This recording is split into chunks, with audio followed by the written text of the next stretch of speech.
Indeed, insecurity and conflict situations have over the years been seen globally on the front burner. Thus, the current challenges affecting the quality of lives of women and girls in our society is very worrisome and need to be tackled.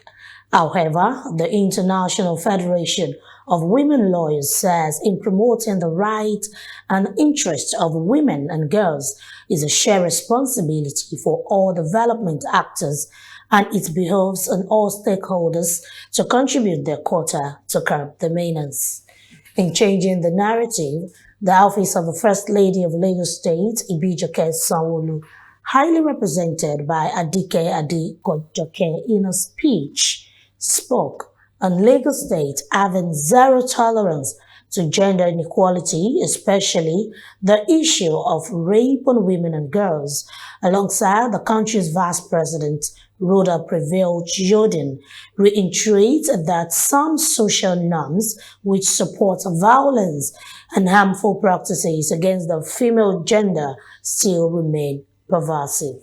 For me, we must continually scale up our awareness, especially at the grassroots, to nip further occurrences of harrowing acts against humanity involved. We must also protect not just our women, but also safeguard the interests of our men, children, servants, mates, and everyone cohabiting in a relationship who may be prone to being victim of sexual and gender-based violence. Gender-based violence is widespread, and 80% of women aged 15 to 49 have reportedly experienced sexual abuse, with a marked divide between girls and women in urban centers and the rural areas. In urban centers, we have about 33% and rural 24%. Nigeria has the largest number of child brides in Africa and one of the highest prevalence rates in the world. 23 million girls and women were married as children. Speaking further, the chairperson, Philomena Neji, urged a view on what the International Federation of Women Lawyers are doing to change the narrative alongside the member, Lagos State House of Assembly, Honorable Mujisola Oluwa Ali Macaulay, on steps taken to curb this menace. Coming to the issue of implementation, of course, for now that it has been enacted into law, the next step will be to ensure that there is effective implementation of the law.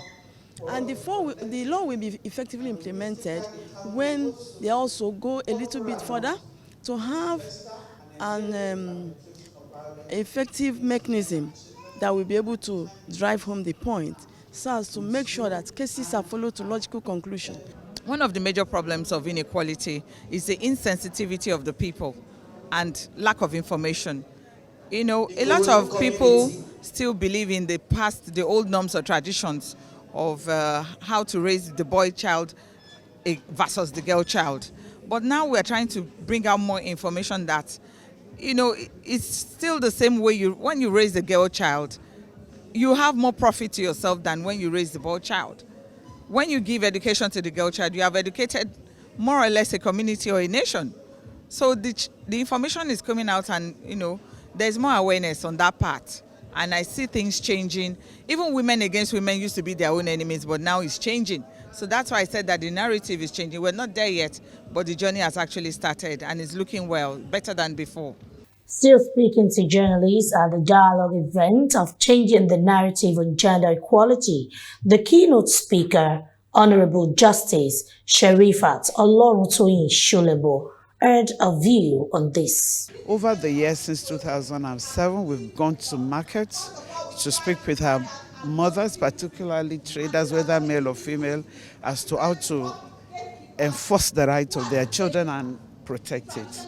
We have been to traditional rulers, obas, baales, chiefs. We've been to schools to educate every person about their rights, how to protect it, and how to enforce this when it's violated. So what we can do is just to let people know exactly what the law is and how to protect their rights. However, it is a known fact that Nigeria ranks 128 out of 153 countries on the Gender Equality Index. The inadequate inclusion of women and girls' perspectives in policy-making decisions, resource allocation, and implementation in economic and social sectors continues to challenge the advancement of gender equality.